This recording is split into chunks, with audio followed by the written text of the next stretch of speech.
and gentlemen, fellow shareholders,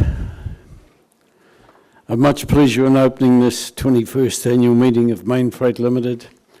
Looks like we've got a full house. That's great news.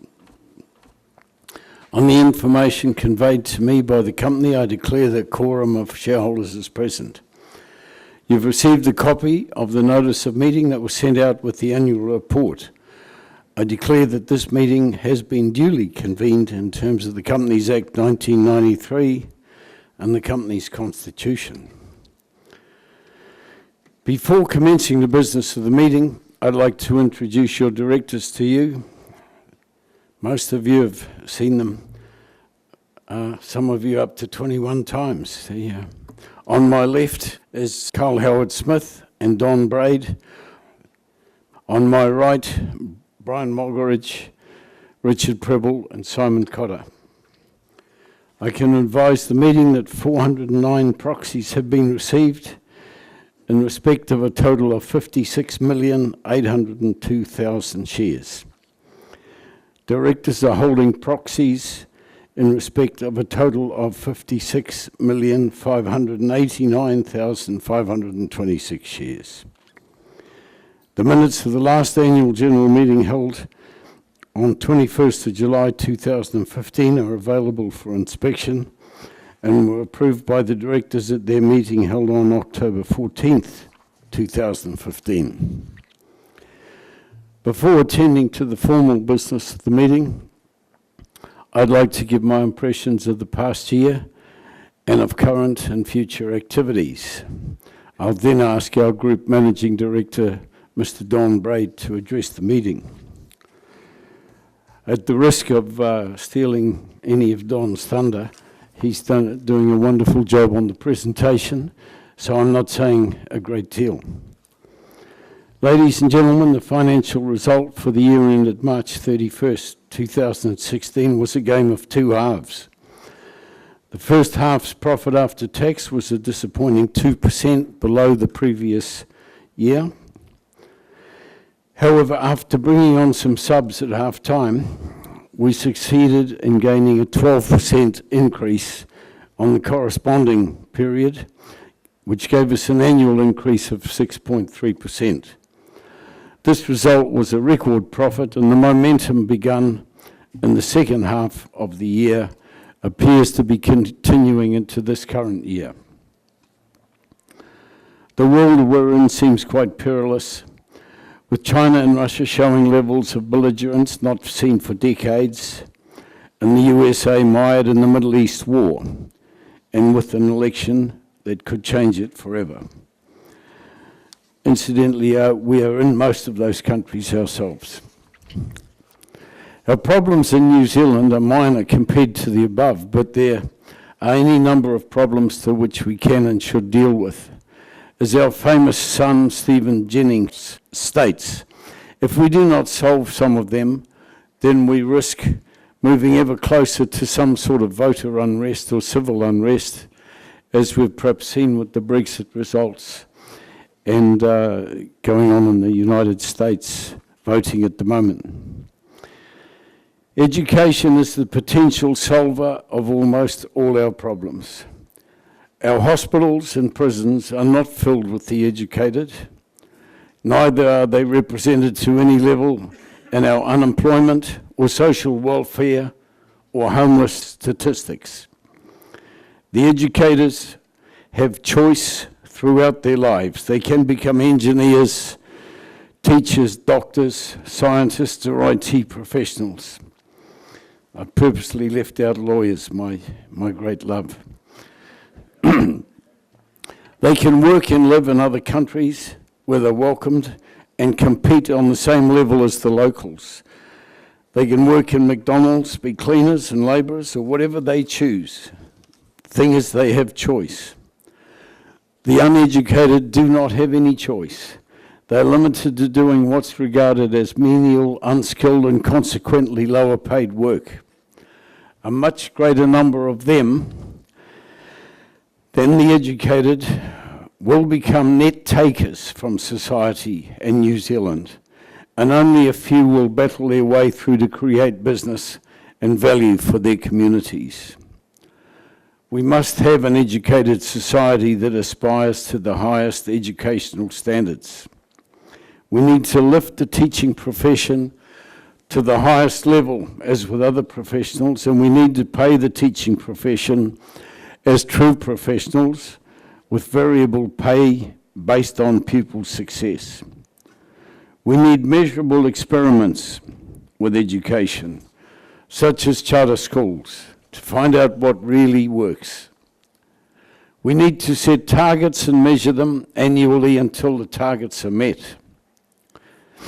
Another glaring problem is the price of housing in New Zealand, particularly in Auckland, Christchurch and Queenstown. The average house in Auckland, as we all know now, costs 10 times the average household income. Globally, it's accepted that three to 5 times the average income is the desirable level for the cost of housing. From my memory, this problem became visible in 2006 and 2007 when the Finance Minister Michael Cullen was critical of the Auckland house prices causing inflation. Since that date, the GFC has been in effect, as it still is in the US and Europe, and New Zealand has had unprecedented immigration, low interest rates, and many of the well-off and those nearing retirement returned to invest in the Auckland housing market. The perception and reality was that upon sale, the gains made would be capital gains, not taxable. We need to find a solution to this problem, one which will work for the benefit of all over the short to medium term. Not taxing capital gains on the sale of assets causes distortion in buying and investment decisions. There is no reason that New Zealand should be different from Australia, the United Kingdom or the US in taxing capital gains on housing. If this tax needs to be introduced progressively over, say, a 2-year period, it will alter buyers' and sellers' behaviour and perhaps pave the way to solving New Zealand's housing problems. Speculation on land in the greater Auckland and Christchurch areas available for building could also be subject to the same capital gains taxes. Lastly, as I mentioned in my annual report, let's consider the pollution which we continue to allow to our rivers and streams, and in particular the Hauraki Gulf. The Gulf has been massacred with overfishing and poor fishing methods, land runoff from stormwater, sewage and building sites. We need the Gulf free of commercial fishers, and a publicity campaign followed up with fines for contaminating streams and the sea with chemicals, animal effluent and builders runoff. It's not impossible to get the environment into much better condition with buy-in from the public. Education, housing and environment are some of the things we have a government for. These things are now critical, and the government of the day needs to take action. In closing, might I remind you to vote in your local council elections.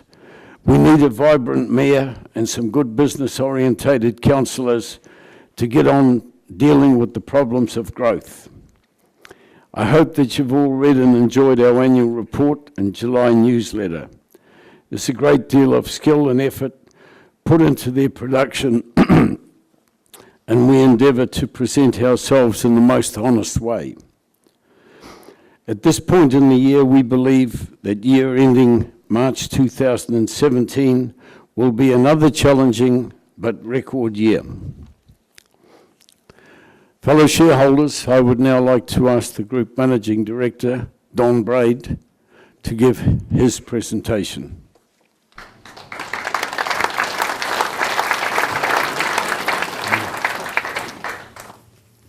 Thank you, Bruce. Good afternoon, everybody. It's good to see you all here.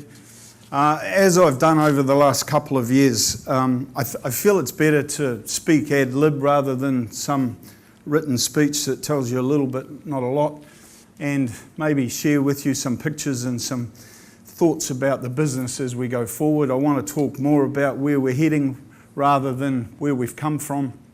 And hopefully you'll leave here again feeling confident about your shareholding in Mainfreight, confident about the direction that we're taking, confident in the governance of this business, and confident perhaps to buy some more shares. So let's look at those numbers from a big picture point of view. We increased our revenue by 6.8%. We got our EBITDA up by 8.7% based on a poor first half, but the second half came home pretty strong, as Bruce said, with some subs brought onto the field. Net profit accordingly increased to 88 million, and the directors saw fit that we should increase the dividend of the business up another 8.8% to 37 cents a share. If we look at that in retrospect as to where that revenue growth came from, New Zealand at an increase of 3.8%, Australia a little disappointing, only at 2.6%. I'll talk a little bit more about that at the EBITDA level. In the USA, we had good growth in our air and ocean business, up 8.4%, Asia at 6.4%, and in Europe, a disappointing 1.9%. But as you'll see, when we look at the EBITDA numbers, in the European business, we were able to increase our profitability by 19.4%. So we took a small amount of revenue, but got the efficiency in the business, particularly in the logistics operation, and we were able to place that at the bottom line.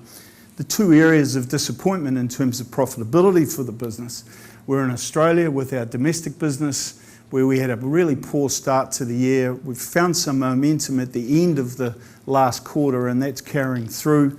And in the USA business, where whilst we had great improvement in our air and ocean business, our domestic business let us down just a little bit. However, in saying all that, that's a record EBITDA for us. Let's round it up, 175 million, up 7.8%. In terms of capital management, our cash flows were increased, mostly around that profitability. And we did spend some more money in terms of land and buildings, so 55 million in this last financial period. We finished the building in Epping in Melbourne, 44 million, and we got Hamilton Christchurch and the Westney Road extension completed also. That's epic. It's big. It's actually scary. It's the biggest thing we've ever built. You stand on the dock, and one word came to mind. How are we going to fill it? How are we going to utilise it? But it's a great investment. It's in a great area in Melbourne. It allows us to run a 2-depot strategy, first one ever that we've run. And already we're making small profits in the warehousing business. And just 2 weeks ago, despite the size of the transport organisation, in the week we made a profit. So we're getting there. It's a big investment, but it's an indicator, particularly to the Australian market, that we are very bloody serious about adding quality to the transport sector in Australia. The Mainfreight Hamilton operation is up and running and is performing very well for us. Our friend, the Prime Minister, opened that just a few months ago, and certainly was impressed with the commitment we've made to the region, but also the commitment we've made with that facility to the use of rail. In Christchurch, the rebuild there has been completed. We got that open in May, and again, already we're beginning to see margin increases in that business and profitability increases because of the new facilities, because of the access to rail. Our capital expenditure expectations for the coming year are a little lower than what we've had for the last couple of years. And that's not because we're not in a growth mode, but because it's about a window of consolidation for us. We just haven't got the right property for us to buy and build new facilities, particularly in Tauranga and here in Auckland, where we are becoming constrained in the operations that we have. And in some of the more regional areas, we're likely to spend some money heading into the financial year of 18 and 19. So it's a window of consolidation. It's not about a decrease in growth. It's just about settling into these new facilities that we've built and beginning to generate profit out of those operations. The one facility that we will complete in this new financial year is in Christchurch, based at the airport, which is the new air and ocean operation, which is a key facility for us, particularly for the movement of perishable goods. We probably do the majority of crayfish or lobster out of New Zealand and Australia, for that matter, into the Asian region. Just take a look at that result in a little more depth. We moved a lot more freight and made more money in the air and ocean sector than we did in the domestic freight sector. I think that you'll see the air and ocean business continue to grow as we grow ourselves around the world. And as we concentrate on what we call our network, and you'll hear that a lot more, our network and the benefit of that network, you'll see the ability of us to move freight both by sea and by air around the world as being a key component for what we do in terms of the logistics supply chain. If you have a look at those numbers, you can see, particularly in at the EBITDA level, we grew our profitability by 30% in these past 12 months. So let's talk about that network benefit. I don't think some of our shareholders, I don't think all of our people, and certainly some of the analyst community understand the benefit of a network transport business. And as Richard Prebble aptly said to me not so long ago, you know, a network transport business is far better than a traditional transport business. And there's a big difference. And I think some of those differences is about the ability of us trading with each other. We trade across geographical trade lanes, so therefore wherever we're placed around the world, we trade between those trade lanes. But also within those trade lanes, we have customers, and within those trade lanes, we have our products, be it air, be it sea, be it logistics, or be it domestic transportation. And what we're finding as we grow around the world, those customers that we have are using us across the network. Not just in air and ocean, but also in logistics and also in transportation. And geographically, large customers that are with us in Europe or in the United States are now with us in Australia and with us in New Zealand. And as we continue to get our reach into the world, the ability of those customers trading in every destination that we're located in is more powerful than it's ever been before. So the incremental growth is a lot more than the organic growth. And if you just have a look at that slide, that's a snapshot of our top 500 customers. You know, only 22% use us in 3 divisions, or for that matter, only 13% use us in 4 to 5 regions. Rather than looking at that in glass half full style, the opportunity for us to grow the business with the current customer base has never been more powerful. So why do those customers say yes to Mainfreight? And you know, one of the things that we are probably doing more than we've ever done at the most senior level in the business is make sales calls. Probably the highest paid sales reps that we've got. But it gets us in front of those customers, and it's an opportunity to ask them. And the first question we ask them is, why did you pick Mainfreight? Why would someone like Beiersdorf or Richards or Daikin from around the world, or Esco or Kemet, pick Mainfreight as against a larger competitor who's a multinational 100 times bigger than us? In most cases, the answers are about the decisions that are being made by our people that are as close to the customer as possible. So our people who are talking to the customer on the phone have the responsibility to say yes, no, or we'll do it this way, or sorry, we've made a mistake and we'll fix it. That profit responsibility at branch level, and the emphasis on the quality in everything that we do. Now we'll talk a little bit about culture, particularly at the board table later on.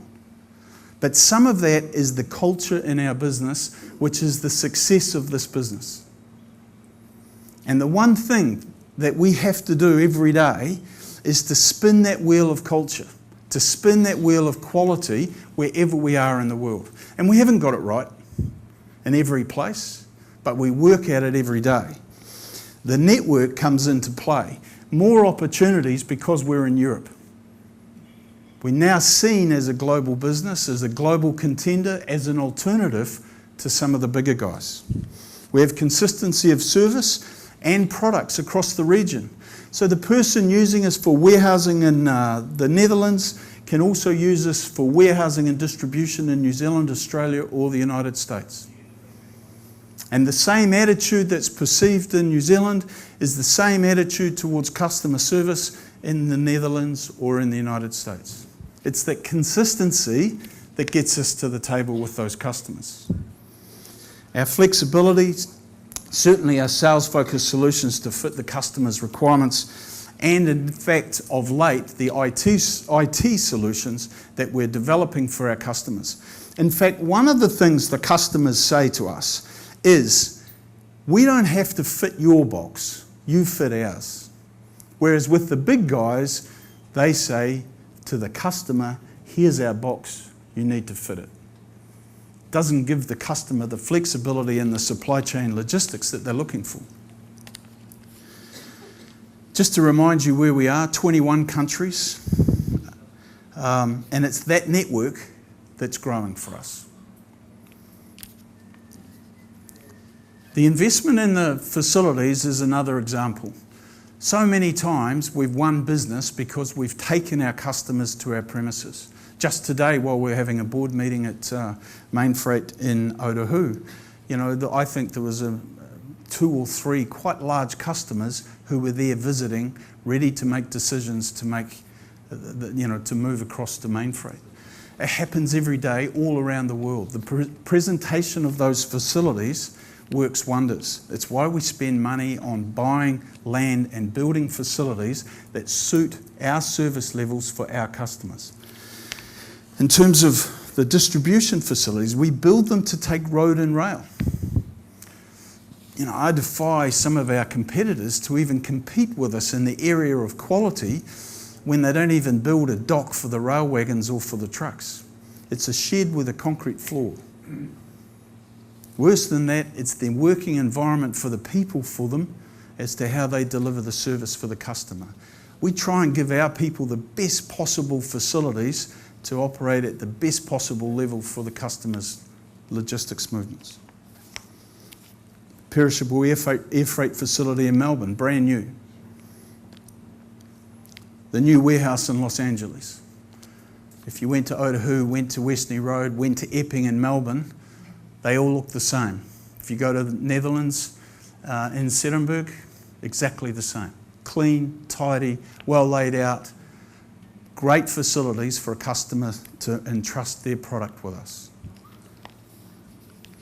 Information technology, we spend quite a lot of money on IT. As I think I've said to you before, I reckon we've got an IT department bigger than IBM.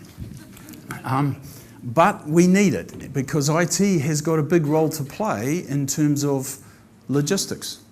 In this current financial year that we're in now, we'll roll out a new domestic software platform both in New Zealand and Australia and in Europe. Cyber security, we've become a global business. We've become a target. We're being sent false emails to access our system almost daily. So we need to be wise, we need to be aware of it. We've suddenly grown up and are wearing the problems that larger companies have.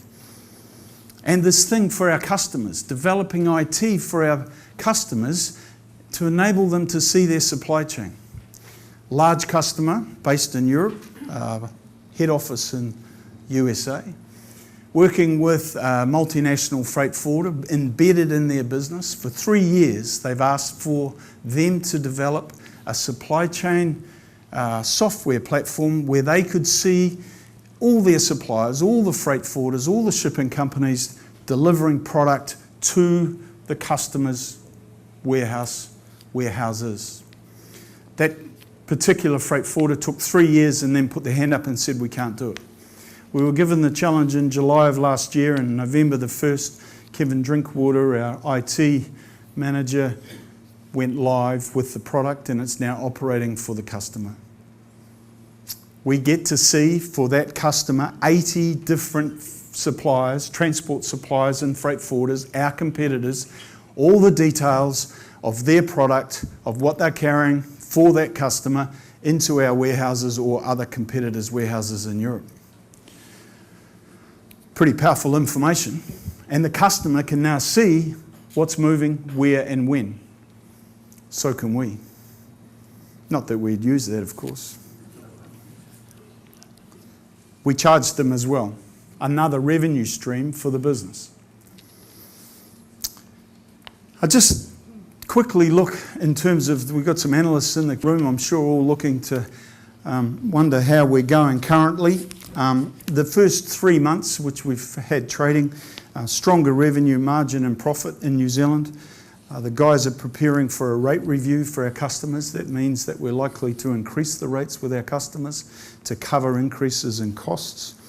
We've got a really strong sales effort going on. We've implemented the country management structure. Sitting in the audience today is Craig Evans, who's assumed the responsibility for New Zealand. And we now have that 5-country management structure across the business, making it easier for us to run the operation, and better still, giving us great training ground for people to be promoted from within. As I've said, Hamilton and Christchurch facilities are working really well, particularly for rail, and the reduction in capital expenditure for the new year because we just don't have the land that we need to build on. In Australia, we've improved the domestic profit and revenue levels in these first 3 months, probably taken most of that momentum out of the end of the fourth quarter. But it needs a lot more. It's not good enough, and we've got a lot more work to do in terms of the domestic business over there. We do expect to have stronger sales growth. And in the logistics business, I was there last week, we've got about 4 very large customers teetering on whether they say yes to Mainfreight or not. That will require us to begin to think about new facilities, particularly for warehousing some of those customers' products. In Asia, it's continued to be strong through the first quarter, and the air freight that we had, which is for a large American customer, has reduced as we expected, and it's certainly helped the profits in that in the last 12 months. In-country sales and the growth of the European trade lane is imperative for us there. In America, air and ocean continues to perform really well. Domestically, we've got a new management structure there and a new guy who's come from our Canadian business, and he's doing wonders for us. You know, we've still got a lot of work to do. We're still very small by the size of that domestic transport market, but we're getting there. And we've opened new warehouses, LA, Dallas and Newark. In Caratrans, the result's been disappointing. Last year and this year, it's still not as good as it should be. We've changed that management structure. We're expecting some improvement, and it will take us a little bit of time to get that business back where we expect it to be. In Europe, we've had an ongoing improvement in the financial result through that first quarter. Belgium still is a problem. Warehousing, logistics, it's going really well. Transport's the problem.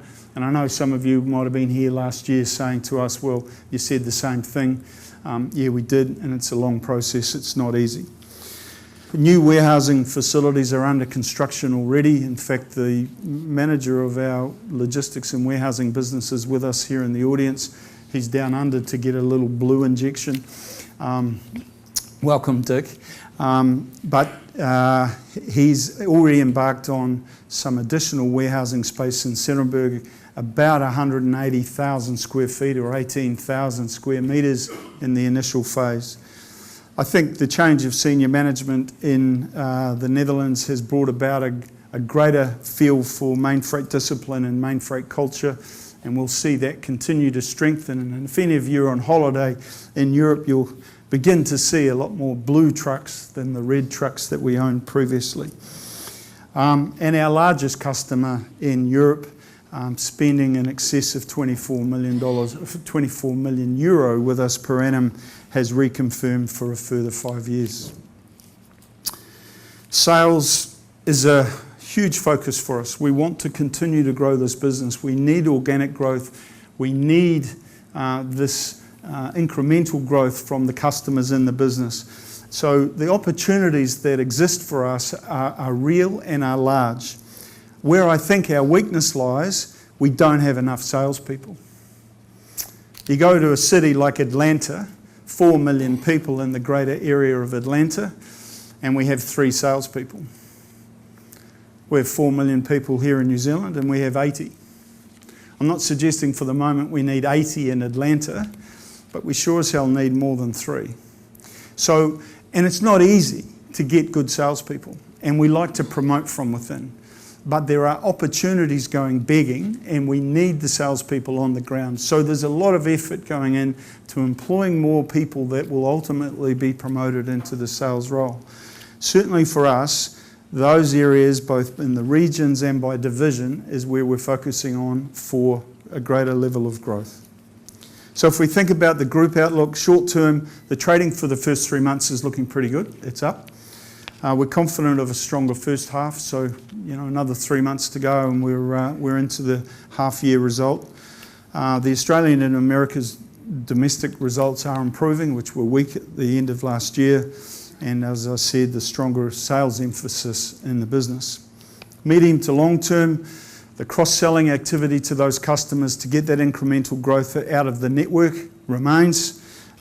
Expect stronger air and ocean growth. The network, keep hearing about it, that will continue to develop both geographically and in each country. We will intensify the network. We're still far from an intensive business in Europe or an intensive business in Asia or America or, for that matter, Australia. We've still got more places to open more branches. Mainfreight corporate governance. I guess I want to bring this up, and I don't want to bring the tone of the success of the record result down a notch or two, but I think it needs to be said. We're extremely proud of the governance of this company, and the results actually in the last 21 years portray the quality of that governance. We don't blindly follow perceived rules. In some cases, the interests of the company and its shareholders, they're not best served. And of late, particularly as we head into this AGM, we've had a number of phone calls from a number of interested institutional investors more so, who are, I guess, worried that they need to follow this perceived rule book. There's probably a couple of companies in this country that follow the rule book to the exact letter. Most of them are government owned and mostly poorly perform. We make no secret for the way that we run this business. And if you think about it, it's the culture in this business that actually makes us who we are. And in any good business, that culture starts at the top. And that starts around this board table.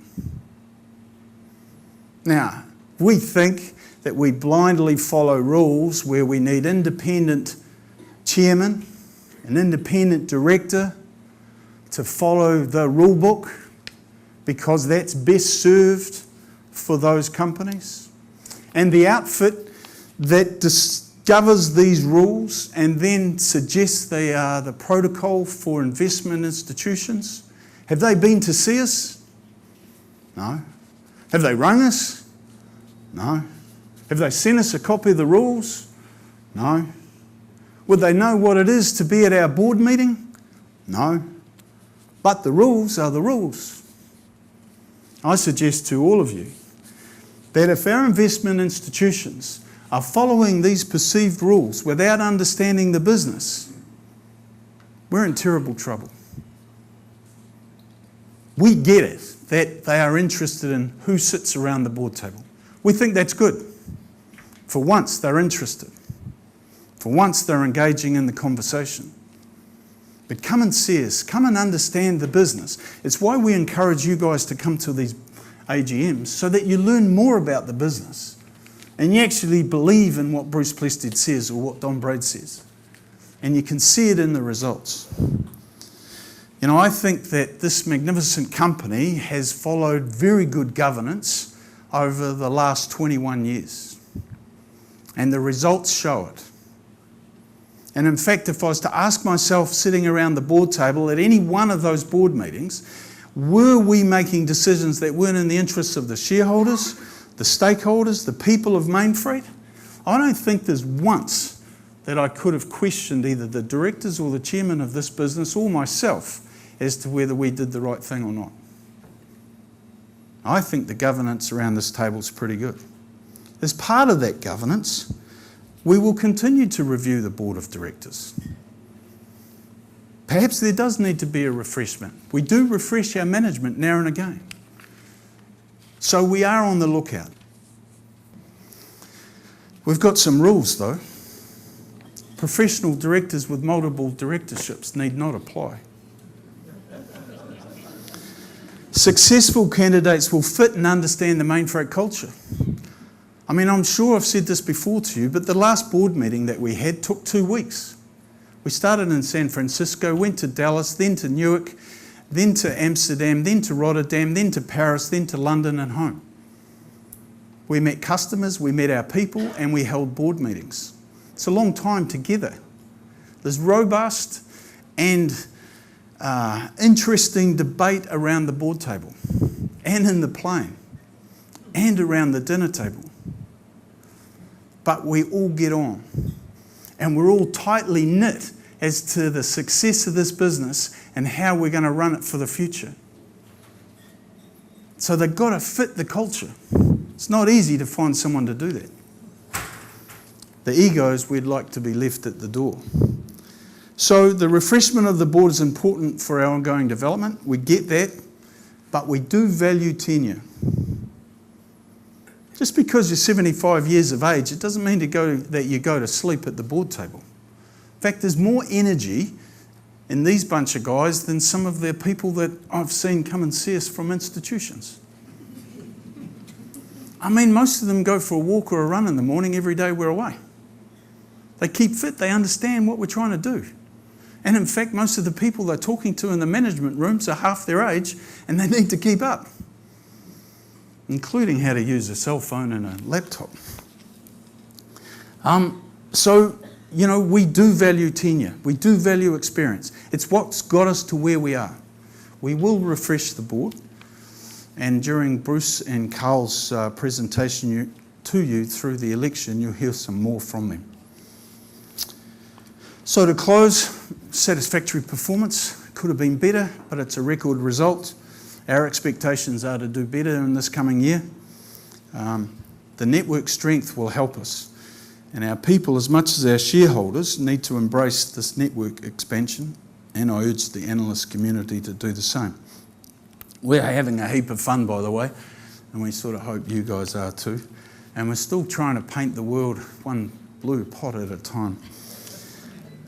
Just as I sit down, whilst we're in Europe, Bruce was on a little journey through France, and he was travelling down one of the main highways. And if you ever wonder why we're committed to rail as the second corridor, and you'll hear that a lot from us, we talk about the second corridor in this country. I think particularly it'll bring the pressure out of the cities if we have a decent rail system within the city. And of course we'll take the congestion off the roads if we think about using rail far more than road transportation around New Zealand. Funnily enough, we're now able to use rail in Australia and in the United States. But in Europe, they don't use a lot of rail for the movement of freight. So just while I sit down and get myself around these guys, just have a look at what you're in one lane with a car and the other lanes are standing still. That's why we need to move more freight on rail. Thanks very much.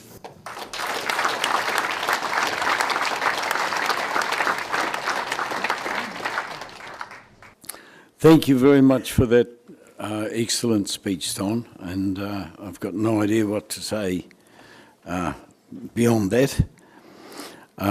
So we'll get back to the formal business.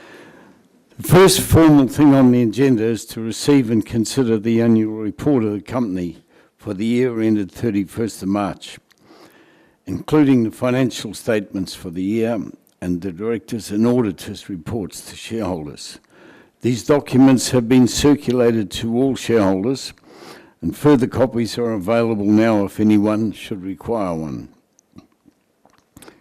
No resolution is required, however, the floor is open if anybody would like to discuss any aspect of the annual report. Microphones are available.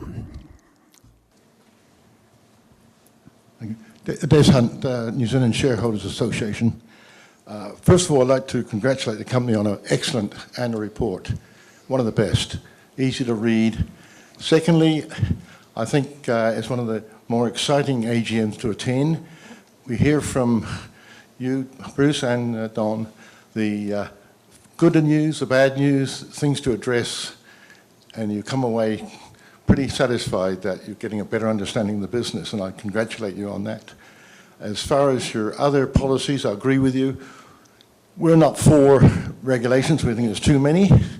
I think we want boards who are active in the business, understand the business. We don't want professional directors who just turn up to board meetings. The one issue which you might want to consider, I noticed your directors' fees are being set the same as last year. I think it's a good idea to perhaps have a gradual increase rather than leave it so that you sort of have one big hit. You might want to consider that. It's not a big issue, but I think from what you told me, that fees look pretty light for the workload. Thank you. Thank you, Des.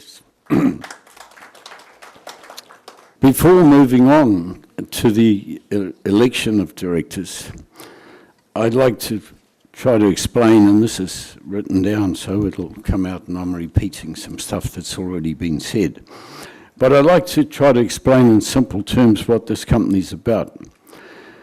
Mainfreight's like a champion rugby team, and for the sake of getting some points across, let's say the All Blacks. Don Braid's the captain of the team, and I head up the coaches, support team, our board of directors. You'll hear the theory put by various people that the captain and the coaches should be independent of each other.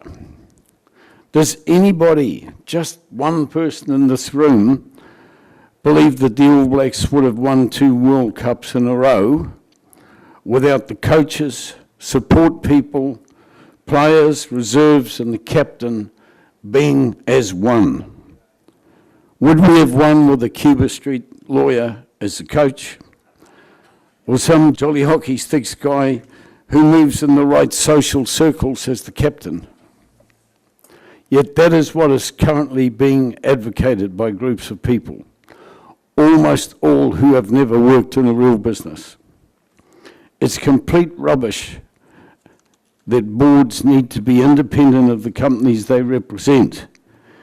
They need to be highly knowledgeable about the business and involved. If they're not knowledgeable and involved, what the hell are they doing there? We've had succession of the board on our minds for a couple of years and have interviewed a number of people over this time. It's perhaps important to realise that almost any person in this room could make a contribution as a board member. However, each board member needs a skill, such as finance, banking, law, politics, IT, or whatever. And then they must be long-term team players, and they must learn and embrace the Mainfreight culture. We're also conscious that some present board members may wish to resign in the future, so the selection of our next board members is critical for the long term. I intend to be here for our next 100 years. Carl Howard Smith is up for re-election, and some shareholders exercising their rights have indicated that they will vote against that resolution. Carl and I have been mates since he arrived from India as a 5-year-old in 1949. He became a criminal lawyer and I became an accountant. On the 1st of January 1978, we met for breakfast in a corner of the then Onitengi pub on Waiheke, where I told him of the idea to start a freight business, and could he recommend a commercial lawyer. Being a lawyer of many talents, he suggested himself, and we've been together ever since. In those early days, having a criminal lawyer for a brief was pretty beneficial as we set about taking on the New Zealand transport industry. We've succeeded beyond any dreams, and Carl fulfilled many of our legal functions in his capacity as a director without charging us for many years. As the company grew and internationalised, he became our general counsel. One of the things that sets Carl apart is his willingness over the whole of our 38 years to use his skills in the role of peacemaker, confidant, mentor, and occasionally hatchet man whenever there were problems. This is a special contribution that has been just as important as his legal skills. He's also set a very high standard in the fashion stakes. We'll now return to the agenda and deal with the election of directors. In accordance with the Constitution, Mr. Carl Howard Smith and myself, Bruce Plested, retire by rotation and being available for re-election. There being no other nominations, I'll now invite Carl Howard Smith to address the shareholders.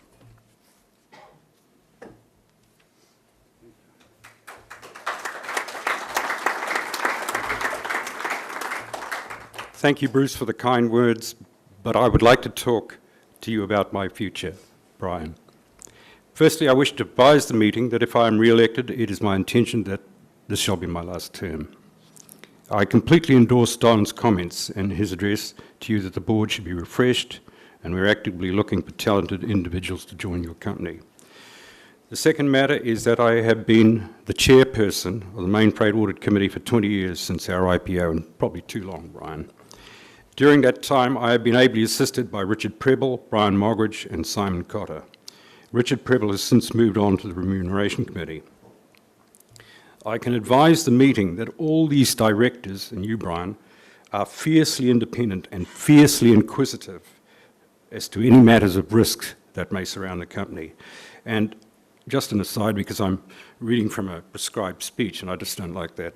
At times, over those 20 years, I've really been at some odds to find out who the real chairman was.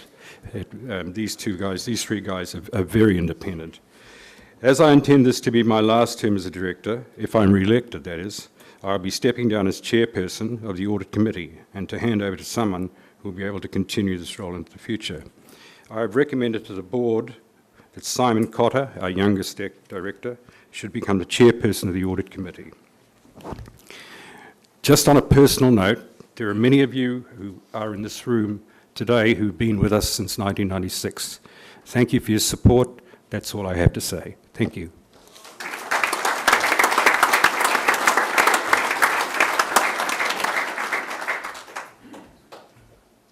I now have pleasure in moving that Carl Howard Smith, who retires by rotation and is eligible for re-election, be elected as a director of the company. Would someone please second the motion? Thank you. Is there any discussion on that motion?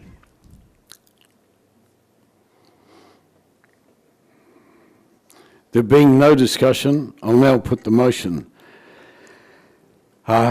Those in favour of the re-election of Carl Howard Smith, please raise your hands.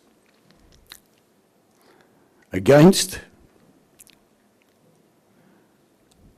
Thank you. I declare the resolution carried.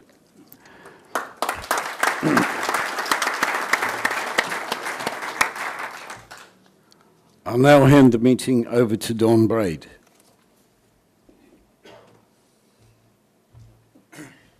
Thanks, Bruce.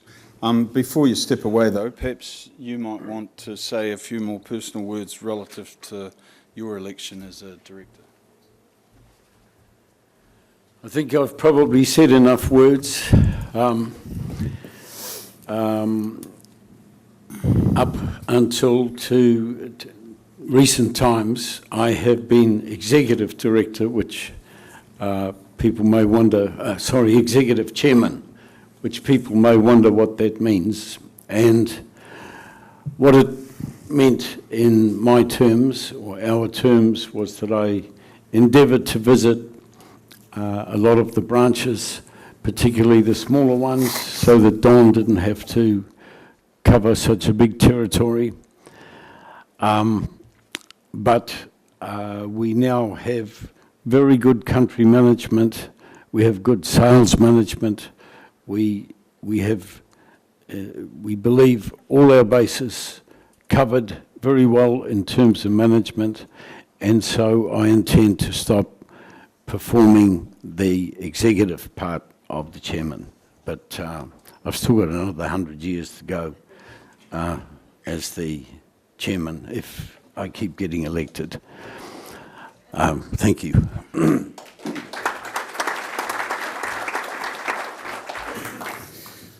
I would explain the executive thing very simply in that he could interfere whenever he bloody wanted to. Thank you, Bruce. I have pleasure in moving that Bruce Plested, who retires by rotation and is eligible for re-election, be re-elected as a director of the company. Would someone please second the motion? Thank you.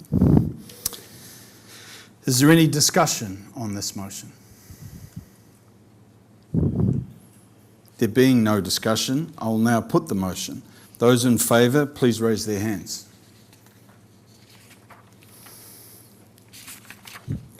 Those against? I declare the resolution carried. I will now hand back to Bruce for the remaining agenda items. Thank you very much. The next item on the agenda is to authorise the directors to fix the fees and expenses of the auditor for the ensuing year. I therefore move the directors be authorised to fix the fees and expenses of the auditor. Would somebody please second the motion? Thank you.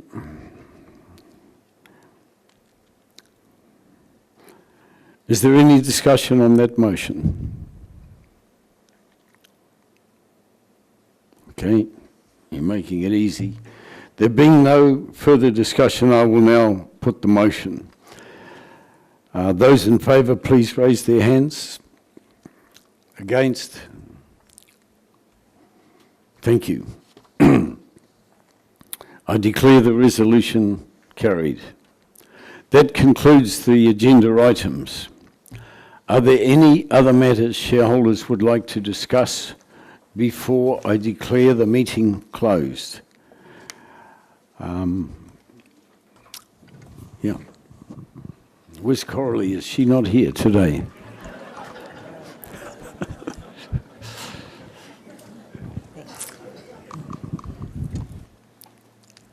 I was a little late getting in because of, you may have heard, car parking problems. So what I'm about to say may have been said earlier, but I think it'd be remiss of us if we didn't congratulate you and Don on your highly achievement of the accolades you both received this year. So I think you're both to be heartily congratulated on well-deserved accolades. Thank you very much.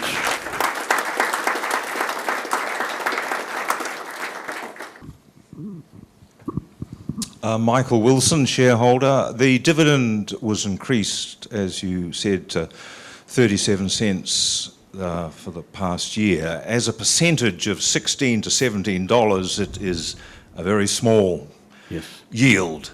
What are the plans for dividend payments in the future? Will you always be aiming for that sort of distribution and presenting a dividend yield which is, relative to many shares, very low? We have had a policy for most of our years of spending 40% of our profit on dividend. The reason for that generally has been that we have high capital build as we build this business around the world.